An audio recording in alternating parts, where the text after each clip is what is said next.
Thomas Gomer, bonjour. Bonjour. Vous êtes directeur de l'IFRI, l'Institut français des relations internationales, et vous venez de publier une note en association avec l'Institut de l'entreprise intitulée « Le retour du risque géopolitique » qui, à vous lire, n'est pas suffisamment pris en compte dans les stratégies des entreprises. Alors vous vous arrêtez dans cette note sur le triangle géopolitique Russie, Chine, États-Unis qui structure aujourd'hui le système international. Il le structure partiellement, mais c'est vrai que ce sont trois puissances qui représentent trois cultures stratégiques. Ce sont les trois premières puissances militaires mondiales et ce sont trois pays qui sont capables d'avoir une politique de puissance par elles-mêmes. Et donc en ce sens, effectivement, elles ont un rôle structurant, ce sont également trois puissances membres permanents du Conseil de sécurité.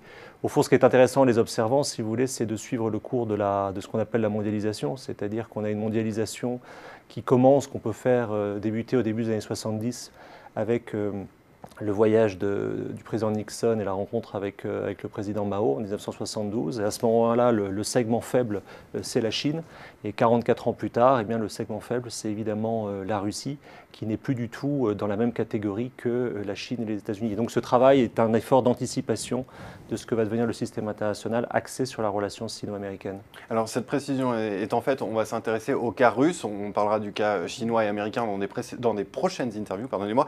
Alors première question, quelles sont les erreurs d'analyse que l'on commet fréquemment lorsque on s'intéresse à la Russie, à la politique de Moscou? La première erreur d'analyse, à mon sens, c'est de n'avoir vu la Russie dans les années 2000 que comme un pays émergent, sans vouloir voir la politique de puissance qui était en réalité constitutive du régime de Vladimir Poutine. C'est-à-dire qu'au fond, les années 2000 peuvent se résumer à une sorte de triangle où la reconstruction de l'outil militaire était rendue possible par la rente énergétique, les deux éléments permettant d'avoir une politique de prestige et le fait que la Russie voulait retrouver sa place, son statut sur la scène internationale. Et au fond, ça c'est à mon sens le fil rouge, et c'est un fil rouge qui fait que le président Poutine est en réalité très en phase avec l'histoire de la Russie, dans sa partie impériale comme dans sa partie soviétique. Quel est l'objectif, quels sont les objectifs et la trajectoire russe, puisque vous insistez sur la nécessité de raisonner en termes de trajectoire? Oui, je pense que quand on fait du risque pays, la difficulté, c'est de combiner une lecture instantanée. Ça, vous avez beaucoup de gens qui font ça, que ce soit les agences de notation, les banques, les assurances, etc. Mais également d'avoir une lecture en trajectoire, c'est-à-dire de comprendre la trajectoire d'un pays. Ce n'est pas du tout la même chose d'analyser la Russie si votre horizon de temps c'est de 2014, 2016, si c'est 91, si c'est 45, si c'est 17, ou si c'est 1856, ou si c'est 1812.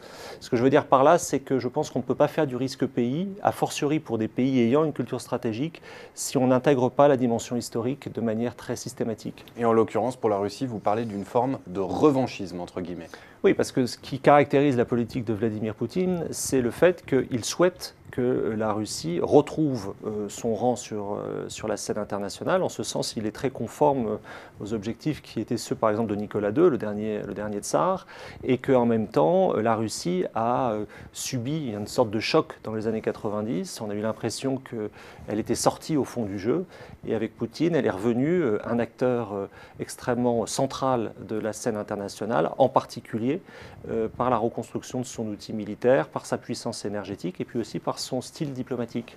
Est-ce que cette trajectoire, finalement, elle ne pénalise pas la Russie, notamment sur le plan économique? On pense tous à l'annexion de la Crimée en 2014 et des sanctions internationales qui s'en sont suivies. Je pense que ce qui pénalise le plus aujourd'hui l'économie de la Russie, ce sont les prix du pétrole, fondamentalement. Avant leur politique internationale. Bien sûr, c'est-à-dire que c'est ça qui aujourd'hui fragilise et affaiblit l'économie de la Russie, qui reste fondamentalement une économie de rente. Là-dessus se surajoutent, si vous voulez, les sanctions qui évidemment aggravent la situation. Donc d'une certaine manière, la Russie a fait le choix de la puissance pauvre, c'est-à-dire d'avoir une disproportion importante entre son prestige militaire et sa réalité économique. Eh bien, merci beaucoup Thomas Gomer pour cet éclairage sur ce cas russe dans le triangle stratégique Russie, Chine, États-Unis. Merci beaucoup. Merci.